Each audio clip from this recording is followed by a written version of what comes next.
Hey kids, now we're cooking. Welcome to our next episode of Now We're Cooking, where we're in our sandwich segment, where every day we're making a different sandwich and perhaps a little something extra that needs to be made for the sandwich. Once again, I'm Aunt Annie. And I'm Grandma Jane. And we're here because we think you're special and we want to teach you some skills in the kitchen that you can use now as you're young and use them all the way through your life to be more self-sufficient. Okay, today we're going to step it up a notch. We are going to make what is called a Reuben. Now, a Reuben is, again, a grilled sandwich like our grilled cheese and our grilled ham and cheese is. But Grandma Jane, tell them what's in it because I think I forgot to get out the meat. Okay, it's rye bread, and we have corned beef for the meat, and Swiss cheese, and sauerkraut. And then also it's a Thousand Island salad dressing that we put in there too. It's delicious. Just holds it all together and get that all melted and toasted, and it's a delicious sandwich. Now, some of you kids might have heard the word sauerkraut and like, yeah. But I guarantee you, I didn't think at one time I liked sauerkraut either, but it is very, very good for you. And on this sandwich, it is delish. Trust me, you're going to want to try it.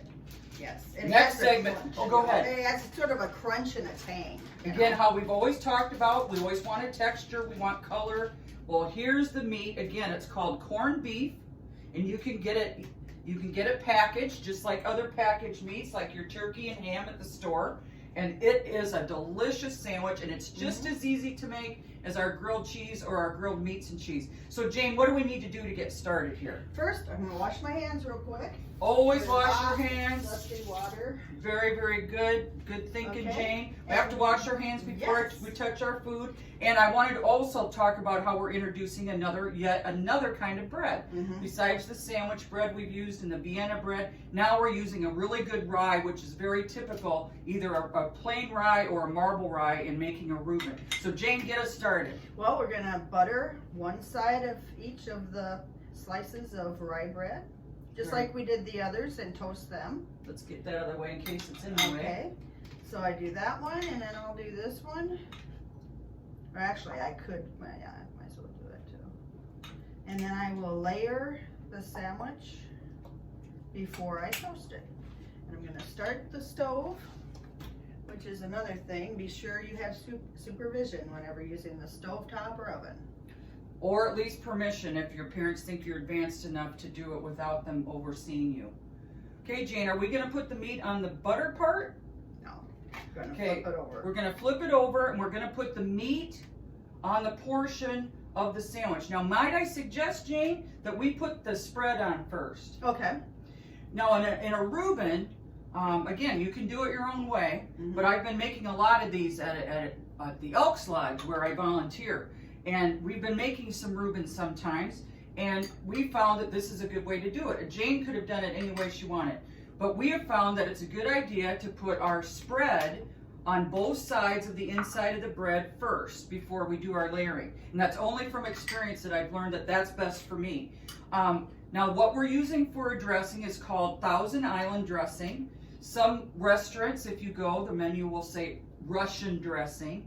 It tastes a lot like, if you haven't had it on a lettuce salad, it tastes a lot like Big Mac sauce at McDonald's. It tastes a lot like that, like the Big Mac sauce. It's that same color, it's that tangy, it's usually got some relish in it, but it's a real pale, like salmon color, a real pale orangey color. So after you've got the insides of the bread spread with that, Jane, what are you gonna do? Do you recommend cheese first and meat in the middle again? And I would. Okay. Just so because we like to get it gooey all around that meat. Our Swiss cheese. Again, we're going to use Swiss just like we did. Again, you don't have to use it on your other meat and cheese sandwiches that we did, but for this, Swiss is the one to use.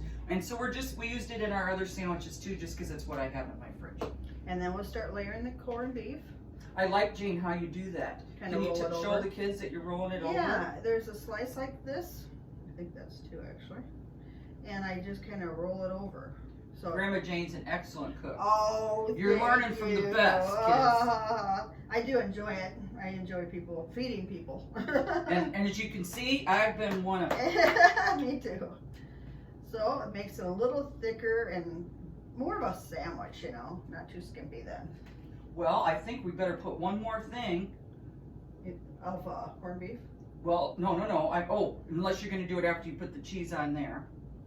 Okay. We just need our sauerkraut, but I didn't know Oh, if you were yeah, going to yeah, put it yeah. on there or after you put the cheese down. Well, maybe we better open the sauerkraut. I probably jumped the gun. No, that's Now, okay. Jane, how can you find sauerkraut? You mean in the grocery store? Uh-huh. Yeah, in the grocery store you can make your own too out of cabbage, but otherwise you can look in the shelves and it's in cans and jars. I think I also, yesterday we were at the grocery store, I saw it also in dairy. Oh. I saw packages of sauerkraut in the dairy if you wanted to get, I don't know if they just do it that way sometimes, but, so I've seen, again, packages like packaged meat would be in the dairy, and again, like Jane said, in jars or in cans. We happen to use a can. Now, Jane, I noticed that you wiped off the top of that can. Can you tell the children why you did that? Because they can be very dirty on top, just like a pop can too. Because where have they been? At the store. Yeah. Collecting all that dust, and all people that. touching it. Ugh. Do you want that? Do you want that dirty goo in your food? No. So Jane again did a good job. She's got a lot of experience. Did you need to drain that sauerkraut, Jane? I didn't, but Did it look like you needed to? it's Really? a little bit, yeah. Okay. But I could take from the top. So some of you, again, it's up to you. But sometimes a good idea is if you leave just a little bit of the lid without opening the whole thing, just leave a little bit.